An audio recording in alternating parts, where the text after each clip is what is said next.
कि पिछले तकरीबन कई हफ्तों से, अब तो इसको एक डेढ़ महीना होने वाला है तकरीबन, एक लॉकडाउन चल रहा है इस्लामाबाद में। और वो एक कारोबारी लॉकडाउन है, एक बिजनेस लॉकडाउन है। हर शाम जो है वो इस्लामाबाद अंधेरों में, रावलपिंडी और इस्लामाबाद डूब जाता है।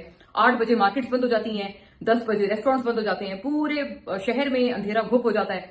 इसी तरह की पॉलिसी लाहौर में, पंजाब और सिंध में, खैबर पख्तूनख्वा, हर जगह चल रही है। लेकिन वहां की जो प्रोविंशियल गवर्नमेंट्स हैं उन्होंने काफी हद तक फ्लेक्सिबिलिटी दे रखी है।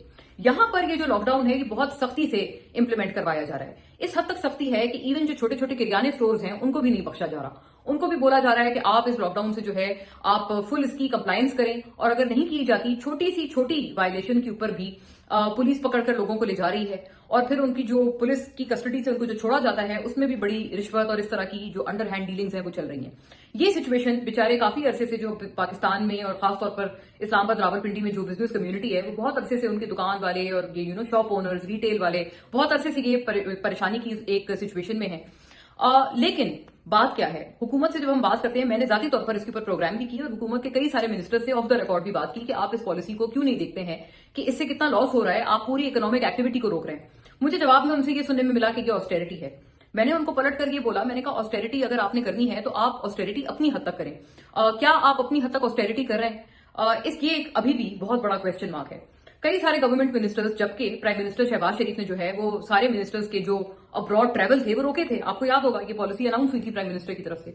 लेकिन उसके बावजूद, उस पॉलिसी अनाउंसमेंट के बावजूद, कई सारे गवर्नमेंट मिनिस्टर्स जो हैं वो कभी लंदन में पाए जाते हैं, कभी वो मैनचेस्टर में पाए जाते हैं, कभी वो किस मुल्क में होते हैं, कभी वो किस मुल्क में होते हैं। मैं इसलिए ये बात फर्स्ट हैंड जानती हूं क्योंकि मैं जाहिर है एक प्राइम टाइम एंकर भी हूं पाकिस्तान के एक टॉप चैनल में। और मैंने गेस्ट लाइनअप जब करने होते हैं तो मुझे पता होता है कि कभी हम किसी वजीर को अप्रोच करते हैं तो कभी हमें बताया जाता है वो लंदन बैठे हैं, कभी बताया जाता है मैनचेस्टर बैठे हैं। और मैं ये वाकई सोचने पर मजबूर हो जाती हूँ कि जब ट्रैवल पे पाबंदी है तो फिर ये सारे लोग कोई कहाँ बैठा है, कोई कहाँ बैठा है, ये हो कैसे रहा है। मैं वाकई ये सोचने पर मजबूर होती हूँ। दूसरी बात जो मैंने ऑब्जर्व की है वो ये की है कि इवन गवर्नमेंट के मिनिस्टर्स तो आप छोड़ देना, इवन जो MNAs हैं, चाहे वो गवर्नमेंट के हों, ऑपोजिशन के हों, सेनेटर्स हों, वो बड़ा फ्रीली डोमेस्टिक ट्रैवल कर रहे हैं। आपको पता है एयर टिकट्स की भी जो कीमतें हैं वो इस वक्त आसमानों से बातें कर रही हैं। वो बड़ा फ्रीली अपने जो उनके फ्री एयर टिकट्स वगैरह हैं उसके ऊपर वो डोमेस्टिक ट्रैवल भर भर कर रहे हैं।